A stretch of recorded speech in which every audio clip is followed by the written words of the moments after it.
Good morning, junior hockey fans. This is Stephen Heisler with HeisHockey.com, Victoria's Hockey Company, and the Junior Hockey Discussion Group on Facebook. No, I'm not wearing the same clothes as yesterday. It is still yesterday. We are recording today's show yesterday, which is kind of weird. Leafs play tonight at Columbus. We're excited about that. They play Columbus tonight. Their same two teams are in Toronto on Saturday. That's always good news. I cannot tell you the scores of the NAHL game last night because I'm still in yesterday mode. Please forgive me. But this is an important show. The 5 ways alcohol affect athletic performance. All right. It says the 5. We actually got like 4 bonus versions of this. But all this is very important because, let's be real, kids are going to party. We've all been there. I did it. Coaches all did it until the age 15. My family's lifestyle was a little bit different. Alcohol and beer and wine, whatever we pretty much wanted was available in my house as a child. I do the same with my kids. Don't arrest me. But I want to make sure my kids are not going to abuse alcohol down the line. And they're not going to go out and binge drink because it's the forbidden fruit. We are Catholic, so wine's a part of our Sunday ritual at church, usually. Not much since COVID, but it's not the forbidden thing that it is in other cultures. In hockey, alcohol abuse has become a major problem. It's part of the hockey culture. It's been part of the hockey cultures for 100 years. So the hockey party is inevitable. Every junior hockey player is going to be exposed to the culture of underage drinking.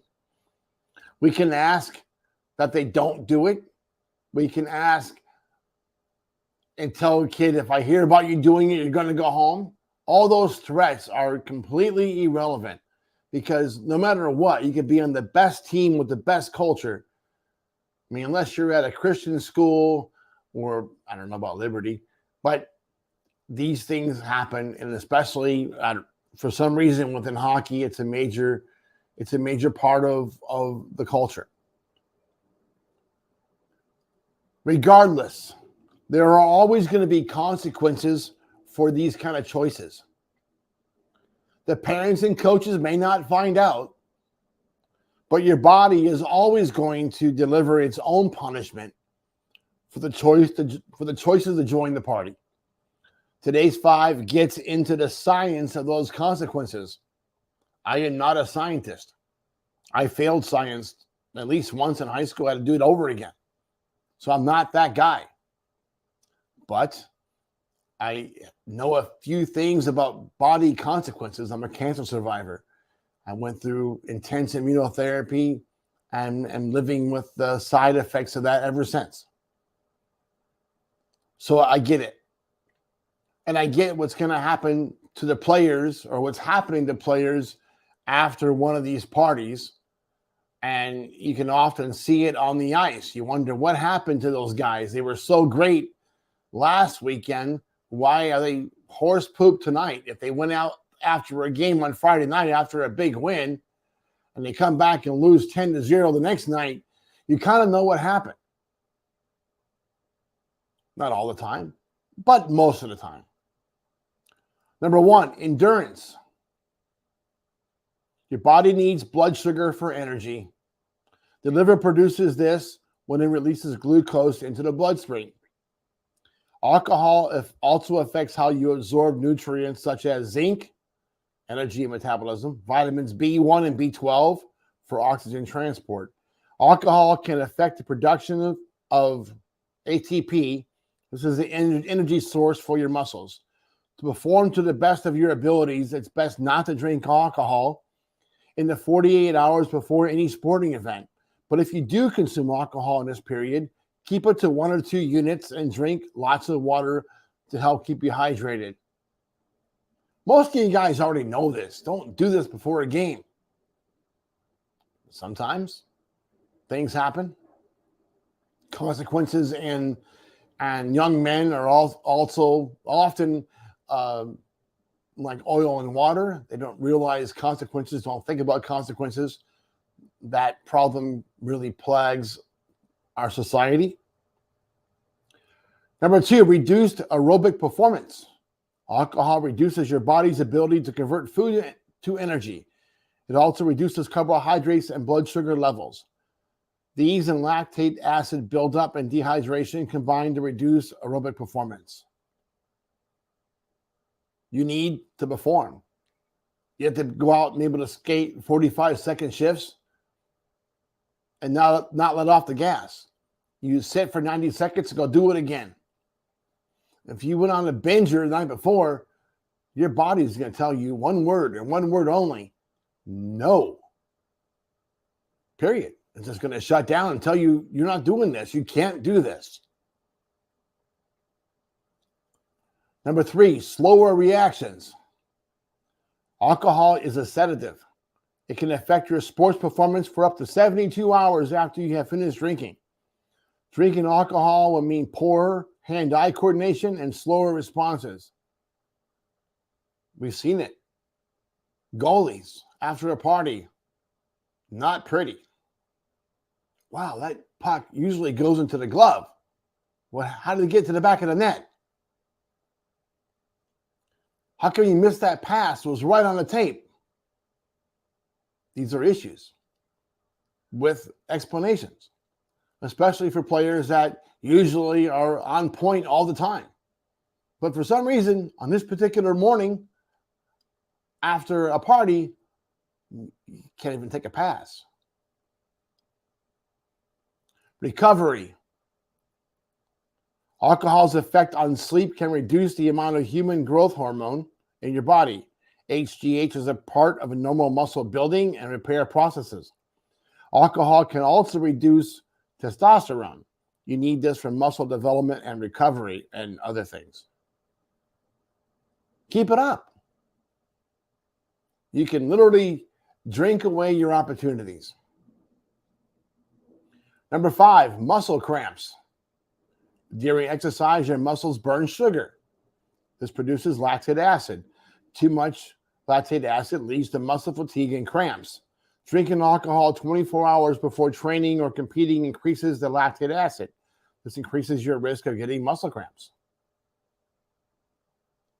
Soccer players deal with this all the time. They drink like fish, especially in Europe. And you see them out there burning up their energy, and next thing you know, one goes down with a cramp. This is a regular occurrence. You know which guys are the party guys, which guys are not. Hockey, you get a little bit of a break every 90 seconds. You go out, skate, take a break, go out, skate, take a break, and your body recovers a little bit. A lot of Gatorade helps, but nothing's going to really, hello, clock. Nothing's really going to help if you've been out binging all night. Bonus round. Got a bonus round. You want to tell that guy we'll call him back? Okay, it's over there. No problem. Injuries and complications. Alcohol makes the recovery period longer. It increases the bleeding and swelling around soft tissue injuries. These include sprains, bruises, cuts, muscle injury. Alcohol also masks pain. This may lead you to delay getting treatment. Getting treatment quickly can make all the difference in a speedy recovery. The usual treatments for muscle injury can be canceled out due to the effects of alcohol. If you cannot feel the pain of a muscle injury, you are less likely to take care of it. This will slow your recovery time and even cause further damage. Avoid alcohol if you have an injury. It will complicate your recovery. Guys, you're scratched. You got a blown knee, and you're taking that time to really enjoy life. You're masking the pain with the alcohol. You're partying. You're just going to prolong your recovery period. That's all you're doing. You're hurting yourself. Body heat loss. Alcohol good God, I can't say that word, is a vasodilator. This means it causes the blood vessels near the surface to the skin to expand. This results in heat loss and lowers your body temperature. Okay. Didn't know that one. Dehydration. Alcohol promotes water loss. It reduces the production of the antidiuretic hormone, causing you to pee more. That explains it. This in turn leads to dehydration. Vitamin and mineral depletion. Water loss from drinking alcohol also means the loss of important minerals such as magnesium, potassium, calcium, zinc.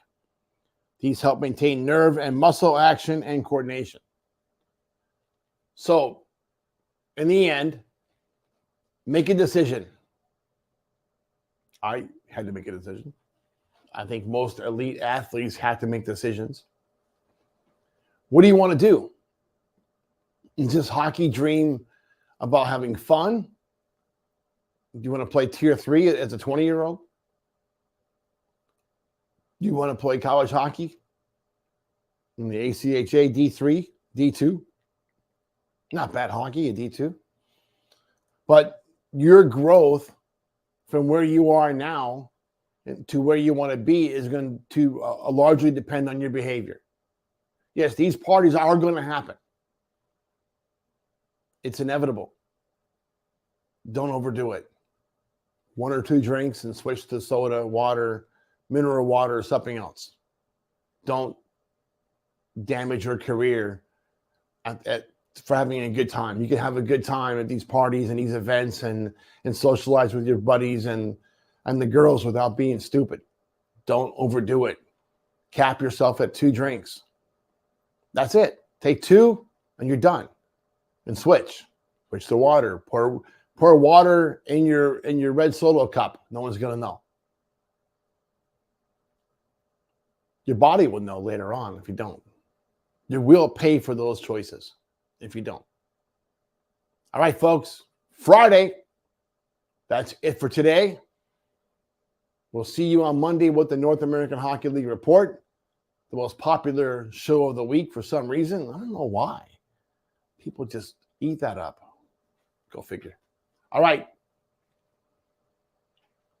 Enjoy your morning coffee. Double shot for me.